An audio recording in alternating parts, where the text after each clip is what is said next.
नमस्कार दोस्तों, काशी हिंदू विश्वविद्यालय का ये मधुबन परिक्षेत्र है और आज हम मिल रहे हैं अपने ये कहें कि यूट्यूब की फील्ड में जिन्होंने मुझे प्रेरणा दी है कि नहीं मुकेश, कुछ करने की ज़रूरत है। तो आपको प्रणाम सर। सादर सादर अभिवादन आपको भी। कुछ बताइए, अपने मुखारबिंद से ही बताइए जो जानना चाहते हो सवाल दागिए। हाँ, कि आप हैं कौन। एक सबके दिमाग में आता है, क्योंकि अक्सर हाँ जो बताते हैं लोग वो होते नहीं, जो होते हैं वो बताते नहीं। अब मुकेश जी, यह जानने में पूरा जीवन बीत जाता है मैं हूँ कौन। तो यह तो प्रश्न ऐसा है जिसका एक लाइन में भी उत्तर हो सकता है कि परमात्मा का भेजा हुआ एक दूत हूँ। भगवान ने मुझे भेजा है और बेहतर करने के लिए भेजा है। एक नन्हा संक्षिप्त परिचय। तो हमारा नाम ब्रजभूषण दुबे है। मूल रूप से उत्तर प्रदेश के गाजीपुर जनपद का निवासी हूँ। अक्खा देहाती हूँ, बजरे देहात में पैदा हुआ, देहात में ही शिक्षा दीक्षा हुई। प्राथमिक विद्यालय गांव के विद्यालय में ही, जूनियर में भी गांव का, क्षेत्र में हाई स्कूल इंटरमीडिएट सब गांव का, महाविद्यालय जिला मुख्यालय पर, और बीपीएड भी जिले स्तर से बाहर में नहीं जा पाया। तरसता रह गया काशी हिंदू विश्वविद्यालय और इलाहाबाद विश्वविद्यालय, और ये सब दिल्ली तो बहुत दूर की चीज़ है। मतलब एक कशिश रह गई। लेकिन अगर नहीं हुआ तो क्या करेंगे, हम सर पटक करके मर जाएंगे। बिल्कुल। तो मैंने यह प्रयास किया कि ठीक है, नहीं हो पाया तो मैं बेहतर करूंगा, उन लोगों के साथ बैठूंगा, कुछ जानूंगा, कुछ सीखूंगा। पूरा जीवन सीखने के लिए है। तो परमात्मा की दया से अब आप IITN है, PhD आपने किया है, यहाँ से MTech किया। आप जैसे लोगों से मुलाकात हो रही है। एक एंगल से मैं एक बात पूछूं कि आपके शरीर, मतलब शारीरिक ढांचे के हिसाब से लगता है कि कहीं पहलवानी तो नहीं की है आपने? नहीं, बिल्कुल किया है। गाय चराया हूँ, खूब चरवाही किया हूँ, और पहलवानी भी किया हूँ। लंगोट बांध करके जाता था, दंगल भी लड़ा हूँ, ब्रह्मचर्य का पालन किया हूँ जो करना चाहिए। शुरू में लंगोट बांध करके, और वह सब था। ग्रेजुएशन स्तर तक भोजपुरी ही बोला हूँ। मेरा एक नन्हा सा पहला प्रश्न कि एज ए यूट्यूबर सर, सामाजिक परिवेश में चूँकि कई बदलावों को आपने शूट किया है, तो यूट्यूब की भूमिका सामाजिक न्याय को बदलने में या सामाजिक न्याय को परिभाषित करने में, ठीक है, क्या दिखती है? महती भूमिका है इसकी। देखिए, हमको जब सिल्वर अवार्ड आया था तो CEO ने जो लिखा था उसको मैं छोड़ देता हूँ। जब गोल्ड आया, हमारा गोल्ड यानी 10 लाख पूरा होने पर, तो CEO ने लिखा कि समस्त महाद्वीपों में आप प्रेरणा का काम कर रहे हैं, रोज आपको लोग नया और बेहतर देखना चाहते हैं। हम एक ऐसा प्लेटफार्म दे रहे हैं जो वाक और अभिव्यक्ति की आज़ादी का संपूर्ण रूप से एक उच्चतम सोपान है। ऐसा मैं अंग्रेजी में लिखा था, मैं ऐसे परिभाषित कर रहा हूँ। तो इसका मतलब यह हुआ कि उन्होंने काफ़ी बढ़ चढ़ करके लिखा, और विविध क्षेत्रों में। आपका जो क्षेत्र है आप बताइए ना। आप जिस क्षेत्र में हैं, आप रुकिए, थोड़ा सा रुकिए, आप झटका मत मारिए। आपका जो क्षेत्र है बच्चों को बताइए। आप एक 2 4 5 बच्चों को बताएंगे, आप पढ़ाएंगे, तो वह संदेश नहीं जाएगा। वह भी आप करिए, लेकिन वह जो आप कर रहे हैं उसको आप सोशल मीडिया पर भी डालिए, यूट्यूब पर डालिए, पेज पर डालिए, जिससे लोगों को प्रेरणा मिले, लोग जाने इसको। सर, मेरा मतलब ये था कि जैसे आप महसूस किए होंगे कि यूट्यूब के हमारा आपका प्रश्न पूरा नहीं हुआ। डॉक्टर साहब लोग बताएं कि कोरोना फिर से आ रहा है, सावधानी बरतें। इंजीनियर साहब लोग बताएं कि ऐसे मकान बनाएं, और पर्यावरणविद बताएं कि यह है पर्यावरण का पोषण करने वाला यह चीज़ें। आयुर्वेदाचार्य बताएं कि एलोवेरा के फायदे क्या है, और जो उस तरह की बॉडी बिल्डर है वह बताएं कैसे तय। तो अनेक क्षेत्र, मतलब बहुआयामी है। मेरा प्रश्न ये है सर ना कि यूट्यूब की भूमिका आप महसूस किए होंगे। जैसे कई बार आपने किसी मुद्दे को उठाया और यूट्यूब के माध्यम से जो लोग देखे उस चीज़ को सॉर्ट आउट किया, तो किस लेवल का मतलब प्रॉब्लम सॉल्विंग कैरेक्टरिस्टिक्स डेवलप? देखिए, अगर हमारा यूट्यूब से पहले मैं सोशल एक्टिविस्ट था, अब भी हूँ, पॉलिटिकल एलिमेंट भी था। 30% निदान तब भी कर पाता था, और 30 से अधिक कुछ कर पा रहा हूँ, क्योंकि आवाज़ रुक नहीं रही है। अब दैनिक जागरण, दैनिक भास्कर, नवभारत टाइम्स और अमर उजाला और तमाम चैनल जो है नामी गिरामी, उसके हम मोहताज नहीं हैं। सामान्य सा व्यक्ति भी खेत के मेढ़े पर बैठ करके सुअर और बकरी चराते हुए भी अपनी आवाज़ को प्रेसिडेंट ऑफ इंडिया और चीफ जस्टिस ऑफ इंडिया तक पहुंचा सकते। यह ताकत है सोशल मीडिया की। क्योंकि ये और ऐसे में जामोन जी का जो कथन है जिसे गोस्वामी तुलसीदास जी ने उद्धृत किया है, का चुप सा दिरहा बलवाना, पवन तनय बल पवन समाना, उठ और कर इसको, बड़े बलवान हो तुम। तो यह है, मतलब आपको ऑल एन एवरेज प्रतिशत के हिसाब से देखा जाए तो लगभग कितना प्रतिशत सॉल्यूशन निकल जा रहा है? पहले 30% हम करते थे, स्थानीय स्तर पर लिखना पढ़ना होता था बहुत, क्योंकि उसमें आपका बहुत बड़ा एक्सपीरियंस भी रहता था। हाँ, तो वह था। अब हम 35% कर ले पा रहे हैं, इससे अधिक नहीं। अच्छा, मतलब अभी भी 60%। आप सभी लोग ध्यान दीजिएगा कि जो लोग भी यूट्यूबर्स हैं, हाँ, वो एक लेवल के माध्यम से, मतलब समझिए कि रात दिन लग कर, ठीक है, समस्याओं को निदान के रास्ते पर ले जाने का जो प्रयास करते हैं, उसमें इनका जो एक्सपीरियंस है उस हिसाब से कि 35% तक सॉल्यूशन मिल पा रहा है। लेकिन एक चीज़ और मैं बताऊंगा मुकेश जी, विधायक जी, सांसद जी, मंत्री जी और मुख्यमंत्री जी भी 50+ नहीं है, चाहे जो हो। मैंने सदन में भी देखा है, मैं सदन का सदस्य रहा हूँ, जिला योजना समिति में रहा हूँ, जिला पंचायत पे रहा हूँ। सबसे अधिक प्रश्न हमारे लगे हैं, चाहे सांसद जी रहे हों, चाहे मंत्री जी रहे हों, चाहे विधायक जी रहे हों। उस सदन में मैं बता रहा हूँ, सबसे अधिक में भी उस सदन में सबसे आगे में रहा हूँ। इस कहने में कोई गुरेज नहीं, और अपने मुँह मियाँ मिट्ठू भी नहीं बन रहा हूँ। उसमें सर्वाधिक प्रश्न हमारे लगे हैं और तैयारी करके अधिकारी जाते थे। तो तब भी निदान मैं उनको बता रहा हूँ कि इससे अधिक वो निदान नहीं करा पाएंगे। वो भी रोते थे उसमें, आज भी सदन में लोग रोते हैं, साहब कोई सुन नहीं रहा है।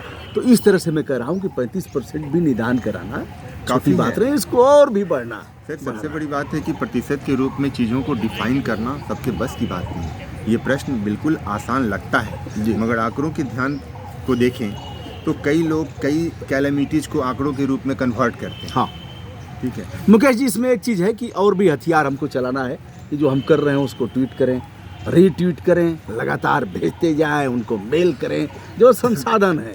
सर, जितना उतार चढ़ाव आपने अपने इस दौर में देखा, उसमें कुछ वैसा चीज़ बताइए जिससे सबसे ज़्यादा सीख मिली हो और जो आपके मनोबल को एक तरीके से बूस्टअप करता हो। देखिए, मनोबल बहुत जगह गिरे, लेकिन कुछ देर के लिए, 10 मिनट, 15 मिनट, 20 मिनट, कहीं विवाद हो गया, कहीं तकझक हो गया, तो लगता है कि इसे काम नहीं करना चाहिए। लेकिन फिर तुरंत भीतर से आवाज़ आती है, अंतःकरण से, बेटा तू नहीं करेगा तो करेगा कौन? क्या बात है। और तू ना चलेगा तो चल देंगी राहें, तुमको चलना होगा, तुमको चलना होगा। थोड़ा सा गुनगुनाइए। तुमको चलना होगा, तुमको चलना होगा, तुमको चलना होगा। नदिया बहे बहेरे धारा, चंदा चले बहेरे धारा, चंदा चले चले चले रे तारा। तू ना चलेगा तो चल देंगी राहें, इंतजार कोई नहीं करे। चलेगा तो चल देंगी राहें। हाँ, हमें पूरा लाइन याद नहीं आ रहा, बस तुमको चलना होगा। आज का समाज जो है कई इल्यूजन से जूझ रहा है, मतलब कई भ्रांतियों का शिकार हो गया है और आसानी से उसे एक्सेप्ट भी कर ले रहा है। कोई भी मतलब मीडिया एजेंसी में कुछ भी डाल दिया जाए तो प्रमोशन इस तरीके से लग रहा है जैसे कि एक बच्चा पढ़ाई करने के लिए जो स्कूल में जाता है जिन चीज़ों के लिए, उसकी बजाय वो दूसरी कई और चीज़ें पढ़ ले रहा है। ठीक है, जिसमें मोबाइल का भी बहुत बड़ा रोल है, इसमें कोई बात नहीं। तो सर, कुछ वैसी बात बताइए जिससे समाज की दिशा और दशा जो है ना संतुलित रहे, जो पीढ़ियों को एक सीख दे। देखिए, जो घर में बैठ के भाषण कर रहे हैं और घर में बैठ के ही परिवर्तन की प्रत्याशा के आगाज की परिकल्पना को सोच रहे हैं, वो थोड़ा सा बाहर निकलें। बाहर निकलने से बुरा घर में से ही शुरू करें, कुछ बताएं अच्छा, और क्रिया रूप दिखलाओ भाई। कहने से तो काम नहीं चलेगा, मतलब निकलना होगा और करके दिखाना होगा। ऐसे नहीं चलेगा कि हम कहते रहें और वह समय बीत गया जब लच्छेदार भाषण करते थे, लोग सुनते थे, कैसेट लग जाता था वो समय। अब जो अच्छा करेगा उसको लोग देखेंगे, जो अच्छा करेगा उसको लोग सुनेंगे, जो अच्छा करेगा उसका लोग अनुकरण करेंगे। जैसे मतलब मैं कुछ उन बच्चों के लिए दिशा निर्देश की अपेक्षा कर रहा हूँ आपको, जो छोटे छोटे बच्चे हैं, वो उनके लिए भी कुछ वैसा करिए ताकि उनके अंदर लगे कि नहीं जी, इन्होंने जो बताया है जी, वो काफ़ी ज़्यादा तुष्टिकरण से जुड़ा है। बताया नहीं, करके दिखाया है। जैसे अब आप पॉलीथीन के प्रयोग की बात हो रही है। हम जिस कैंपस में हैं वहाँ भी देख रहे हैं और देख करके कष्ट होता है कि काशी हिंदू विश्वविद्यालय के बच्चे, पर्यावरण प्राथमिक से लेकर के उच्च शिक्षा तक का विषय है। बिल्कुल। पॉलीथीन में सब्जियां झुलाते हुए, एक में धनिया ले लिया, एक में मिर्चा ले लिया, एक में टमाटर ले लिया, और झूमते हुए जा रहे हैं। वह भी जा रहे हैं और प्रोफेसर साहब भी जा रहे हैं, मुकेश बाबू भी जा रहे हैं जो IITN हैं, और जहां साइकिल चलती है कैंपस में, आपके कैंपस में, कि यहाँ पोल्यूशन फ्री होगा, पेट्रोल और डीजल का दहन नहीं होगा, हम ओजोन परत को बचाएंगे, पर्यावरण को बचाएंगे, तो वहाँ भी ऐसे में करके दिखाना होगा। सर मेरी इच्छा थी कि उत्तर प्रदेश सरकार कम से कम काशी हिंदू विश्वविद्यालय को 5 या 10 जो इलेक्ट्रिक वाहन चल रहे हैं, बस चल रही है, एक टेस्टिंग के फॉर्मेट पे आपका क्या सुझाव है कि वो देकर देखे कि यहाँ जो बसें चल रही हैं, अंदर में जो व्हीकल्स लोग चला रहे हैं, उसकी बजाय उस इलेक्ट्रिक बस का यूज़ करें। आपने इस पर बोला क्यों नहीं उनको, लिखा क्यों मैंने नहीं? अभी लिखा नहीं है। क्यों नहीं लिखा? बस ये ध्यान हाल ही क्यों फिलहाल नहीं आया। लिखा? हाल ही में आया तो फिलहाल आपने आया। तुरंत किया क्यों नहीं? फिर तो विस्मृत होगा। आपके पास मोबाइल है, आप भी नेट पे भरवाते हैं, हम भी भरवाते हैं, आपने किया क्यों नहीं? हाँ। यदि नहीं किया किसको कहेंगे? आप पहले आप अपने कुलपति को कहिए, साहब आप एक लिखिए इनको, यहाँ के कमिश्नर को आप मैसेज करिए कि इस कैंपस में आप चलवाइए। हाँ, क्योंकि वो बस जो हमारे यहाँ चल रही है, ठीक है, उसकी बजाय वो बस ज़्यादा आप अनुकूल है। उनको लिखिए, DM को लिखिए, वो करेंगे, करना चाहिए उनको, करना चाहिए। बसें इतनी ज़्यादा हैं कि मुझे लग रहा है सवारियाँ नहीं मिल रही हैं, ऐसे में आप करिए। अच्छा सर, इस दौर में समाज में बदलाव जो हो रहे हैं, उनमें से कौन सा बदलाव ऐसा है जो आपको ज़्यादा कचोटता है? हर जगह जाते हैं आप, महसूस करते हैं, तो जो दिल को हमेशा कचोटता है, तो जिस पर हम बात कर रहे हैं, गंगा की तलहटी में कई तह पॉलीथीन जमा हो गया है, कई तह जमा हो गया है, नाले वैसे ही गिर रहे हैं, बदस्तूर जारी हैं, कहीं थोड़ा मोड़ा हो गया होगा तो मैं नहीं कह रहा हूँ। असी और वरुणा जो 2 गंगा की सहायक नदियाँ हैं, दोनों के बीच में काशी बसा है, वह दोनों नदियाँ वैसे ही हैं, मलमूत्र ढुलने वाली मालगाड़ी हैं। हम यहाँ की बात कर रहे हैं, चूँकि काशी में हम हैं तो काशी की ही बात करेंगे। तो यह बार बार कचोटता रहता है कि हम कुछ कर नहीं पा रहे हैं। दूसरे को दोष देने से बढ़िया है कि हम अपने को दोष दें और हम कुछ कर नहीं पा रहे हैं। हर हर गंगे हम किए जा रहे हैं, नमामि गंगे तव पाद पंकजम करते जा रहे हैं। मानो भाइयों, मुझे तो माँ गंगा ने बुलाया है, बदल गया काशी, बदला क्या है साहब? सब तो वैसे। अब कल ही मैंने देखा कि उसको दमकल लगा था, दमकला इंजन से घाटों की सफाई हो रही थी और सब उसी में कूड़ा कचरा डाला जा रहा था। सब बदला क्या है? लेकिन हम आप दोषी हैं। उनको दोषी कहने से पहले हमको आपको अपने गिरबान में झांकना पड़ेगा। ऐसे करेंगे तो ये 4 तो अपने ही तरफ आ रहे हैं। सर अभी रिसेंटली एक मतलब मोदी सरकार के द्वारा जो भी चीज़ें हो रही हैं, खासकर बनारस में, नो डाउट, ठीक है, अवेयरनेस लेवल एक लेवल से ज़्यादा रहता है। प्राइम मिनिस्टर का आगमन भी बहुत बार होता है और एक बहुत बड़ा प्रोग्राम, ठीक है, जो वर्ल्ड के फोरम पे बनारस को एक नई पिक्चर पे ले जाएगा, वो है G20 सम्मेलन, ठीक है। अभी रिसेंटली काशी तमिल संगमम में जयशंकर सर आए थे, उन्होंने भी कहा कि अब आना जाना लगा रहेगा और G20 के लिए। तो सर इसको आप कैसे देखते हो कि G20 सम्मेलन के लिए बनारस तैयार है? बनारस क्या तैयार है? शासन जो चाहेगा वो होगा। शासन कहेगा टेंट सिटी लगाओ, रेत पर टेंट सिटी लग जाएगा। शासन कहेगा यहाँ नहर बनाओ, बालू में दोनों तरफ नहर बन के बाढ़ आई, सब 1 महीना में ख़त्म हो गया। तो शासन जो चाहेगा वो करेगा। मतलब वैसी स्थिति नहीं है कि वर्तमान परिवेश में कोई भी मीट कराना हो तो चलिए हम इलेक्ट किए और 1 महीने में करा लिए। उस तरह की स्थितियाँ पैदा करना पड़ेगा और उसके लिए हमें यातायात देखना पड़ेगा। हमको ढेर सारी चीज़ें जो काशी में काशी के लिए उपयुक्त हैं उनको जानना पड़ेगा। पब्लिक को परेशानी न हो, यह सब देखना पड़ेगा। सारी चीज़ें हैं और उस पर उनको ध्यान देना चाहिए। बिल्कुल सही, क्योंकि आप ज़्यादा प्रैक्टिकल हैं, ठीक है, कई चीज़ों को जो कवर किया है आपने। और मज़ेदार बात है कि समय के हिसाब से जो पारिस्थितिकीय बदलाव देखने को मिलता है आप वहाँ पहुँचे होते हैं, ठीक है। और मैं कई मतलब जब से आपसे परिचय नहीं था तो भी मैं कई IIT से पढ़े हुए बच्चों को सुनते हुए, बात करते हुए देखा मैं कि वो कितना मेहनत कर रहे हैं। जी। तो अपने तरह के कुछ वैसे यूट्यूबर्स को देखते होंगे जो आपका ध्यान आकर्षित करता होगा कि वाह। नहीं देखिए, छोटे छोटे क्रिएटर बहुत अच्छा काम कर रहे हैं, बहुत अच्छा काम कर रहे हैं। और अगर कहीं चूक होती है तो उनको बताने समझाने की आवश्यकता है। लगातार संपर्क में भी लोग रहते हैं। तो सोशल मीडिया की एक बड़ी ताकत है इसको कम पैमाने में इसको नहीं आंका जा सकता, बशर्ते इस पर भी एक कानून बनना चाहिए। हमारी जो वाक और अभिव्यक्ति की आज़ादी है उसका हम किस हद तक प्रयोग करते हैं इसको जानना चाहिए।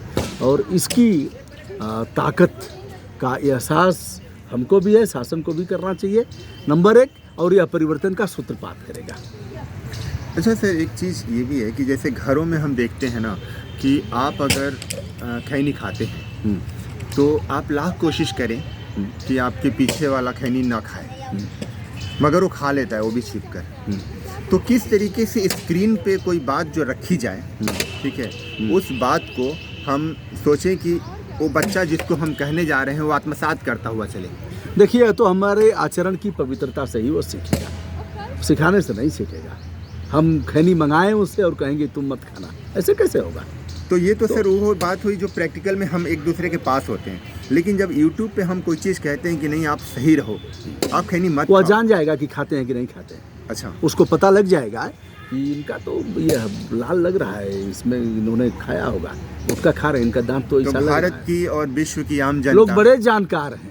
जरूर ध्यान दे इस बात को, हैं कि जो कोई भी, चाहे मैं हूँ, ये हैं, सर हैं, या कोई भी अगर कुछ बताए तो ज़रूर इंक्वायरी करिए, पहले मानिए, फिर जानिए, फिर व्यवहार में लाइए। कुछ कहना चाहेंगे सर? हमारे मुकेश चैनल जी के बड़ा माध्यम अच्छा से। काम कर रहे हैं और यह अग्रिम पंक्ति के लोग हैं।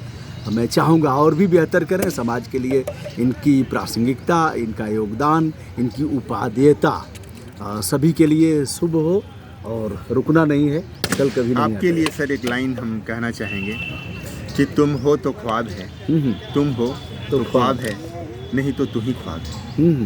नहीं तो तुम ही ख्वाब। बहुत बहुत धन्यवाद। सादर आभार, मंगल कामना।